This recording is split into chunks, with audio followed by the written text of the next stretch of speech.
Three-way switches are great, so we can turn on the lights in the kitchen, both this outlet and that outlet over there, but sometimes they don't work properly.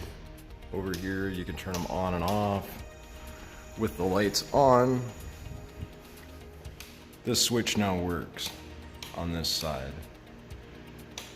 But if we go back and turn the lights off on this wall switch, now the kitchen lights are off. This switch will not work anymore. And we've actually got the same thing going on for this fan in the living room. So this switch over in the hallway, you can turn the light on and off. Let's keep it on for now. But then the switch over in the wall turns it on and off. Not a problem. But once you turn the switch off over in the hallway, I bet this fan will come back on. Yeah, now it doesn't have any power. It wasn't wired up correctly. Whoever did the wiring on these three-way switches needs to come back and fix whatever they did. It's just not functioning right. We should be able to turn everything on and off at both switches, not just one or the other.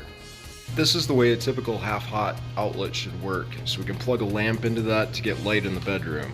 So we can turn it on with the switch. You can see the green light indicating that the power is on.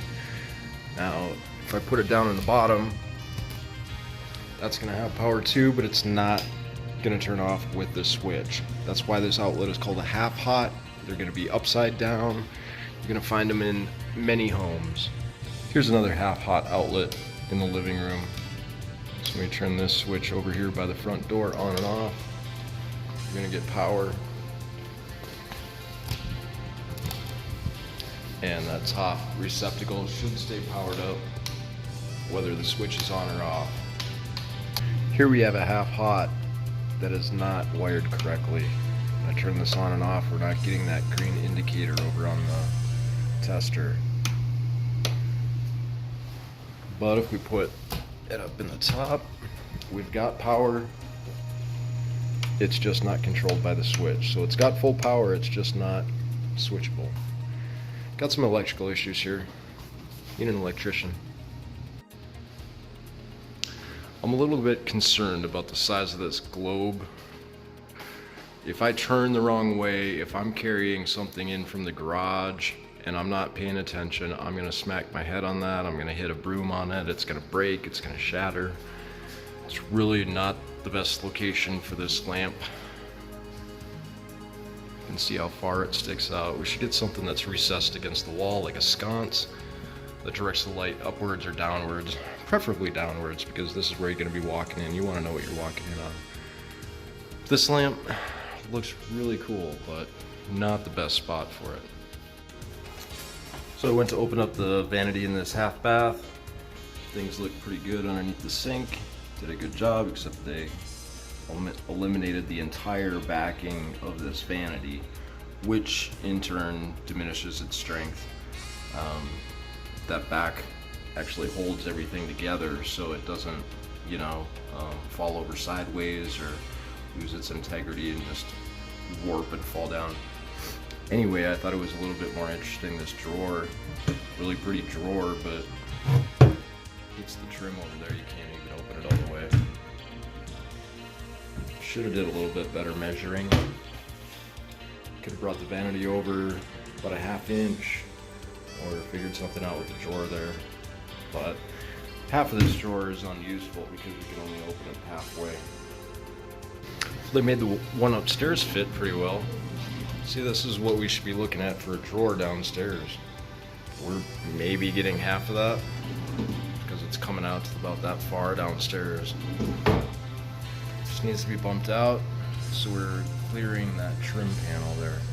And then try and fill this in the best you can. There's no backsplash on the sink, so all this water splashing up is going to go right onto drywall. You might want to get something that's waterproof, either tile or some type of vinyl, just to cover this area up and seal this down here so water doesn't go down. Here's something we don't see too often, is a clean out for the master bathtub up on the second floor. As we open up that door, we're going to be able to see under the bathtub. Let's take a look.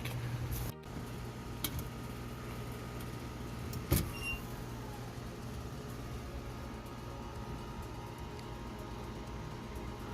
bit of water leaking up there. Copper fitting.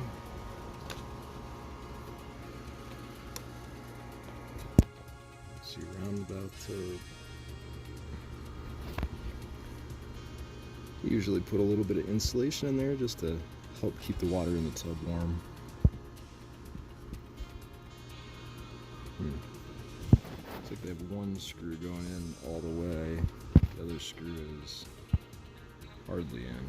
But this has seen better days. Probably needs a little bit of cleanup here. Potentially going to leak in the future, so we're going to write this up for repair. So this is the bathtub with the clean out on the outside, the access panel. I'm going to run this for a little while, get some water in here built up, drain it, let some water come out of the spout because that's where I saw the leaking on the outside. Let that run for a bit, go back outside and check it. Well, we're back up here. Doesn't look like any extra moisture. This would be the tub spout. So if there was a gap around here, that's what happens when there's a tub spout gap. They filled it in now, but you get all this water leaking around it. This would be too close. See that sprinkler over there? It's actually hitting that stucco wall. Got a lot of excessive moisture. We've got a drain for the backyard is blocked behind that building. So they put a building here, which is great. You need a shed to put stuff in, except we need a drain to get out of here. Otherwise all this moisture is just going to build up.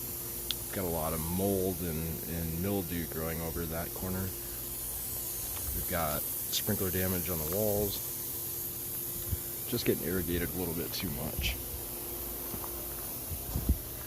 Really should have some drainage going out that way. We've got some issues with the cleaning system. Just look at that pop-up jet. Can't make its mind up whether it's going up or down.